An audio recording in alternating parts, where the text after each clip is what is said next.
ago, as I walked along the beach, I was enthralled by the magnificence of the large, crashing waves breaking just outside the bay, and the smaller waves rolling in closer to the shore.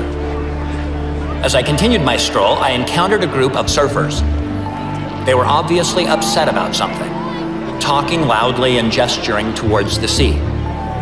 When I asked them what was wrong, they pointed to just outside the bay where the big waves were breaking. "Look out there," one of them angrily told me. "Can you see the barrier?" Looking more closely now, I could indeed see a barrier, stretching across the entire mouth of the bay, right where the large, enticing waves were breaking. We are here on a once-in-a-lifetime trip to surf these big waves. We can surf the smaller ones, breaking within the bay itself, but the barrier makes it impossible for us to surf the big ones. We have no idea why the barrier is there. All we know is that it has totally spoiled our trip. An older man seemed to be growing impatient as he listened to the ever-increasing complaints about the barrier. He pulled a pair of binoculars from his backpack and handed them to one of the surfers, pointing out towards the barrier.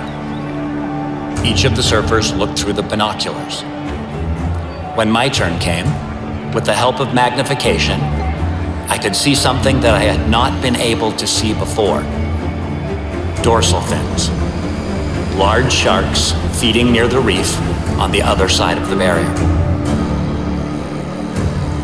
The old surfer retrieved his binoculars and turned to walk away. As he did, he said words I will never forget. "Don't be too critical of the barrier," he said. "It's the only thing that's keeping you from being devoured."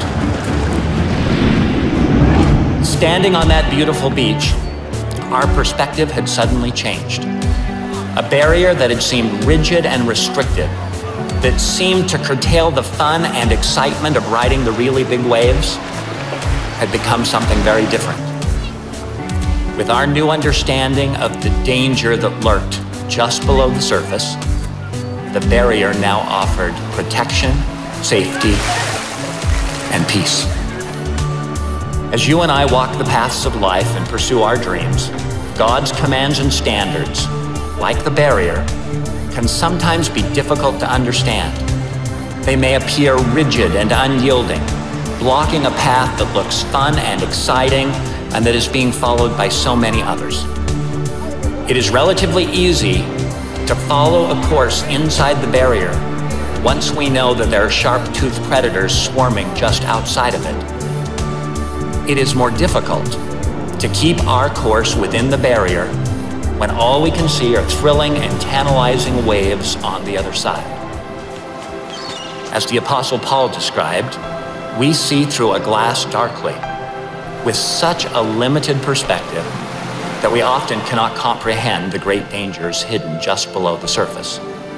But he who comprehends all things gives us divine direction through his commands and loving guidance so that we may set a course in our lives that is protected from spiritual predators and the gaping jaws of sin. It is in those times when we choose to exercise our faith, put our trust in God, and show our love to him that we grow and gain the most. The Lord's commands do not constitute some grueling underwater maze of barriers that we must learn to grudgingly endure in this life so that we might be exalted in the next. The barriers established by the Lord create for us a safe harbor from the evil and destructive influences that would otherwise drag us down to the depths of despair. The Lord's commandments are given out of love and caring. They are intended for our joy in this life just as much as they are intended for our joy and exaltation in the next. They mark the way that we should act, and more importantly, they illuminate who we should become. True obedience, therefore, is giving ourselves entirely to him and allowing him to chart our course, both in calm waters and in troubled ones, understanding that he can make more of us than we could ever make of ourselves. To that end, he has charted for us a course leading back to him, and he has established barriers that will protect us along the way. As we do our best to follow that course, we find true safety, happiness, and peace. And as we submit to his will, we become what he wants us to become.